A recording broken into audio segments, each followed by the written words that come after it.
నల్గొండ జిల్లా దేవరకొండలోని ముదిగొండ గిరిజన బాలికల ఆశ్రమ పాఠశాలలో ఫుడ్ పాయిజన్ కలకలం రేగింది. మొత్తం 13 మంది విద్యార్థినులు తీవ్ర అస్వస్థతకు గురయ్యారు. నిన్న విద్యార్థినులు సాయంత్రం స్నాక్స్, రాత్రి చికెన్ తిన్నారు.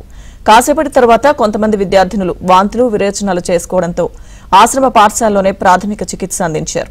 ఇవాళ ఉదయం పులిహోర తిన్న విద్యార్థినులకు మళ్లీ వాంతులు, విరేచనాలు కావడంతో దేవరకొండ ప్రభుత్వ ఆసుపత్రికి తరలించి చికిత్స అందిస్తున్నారు.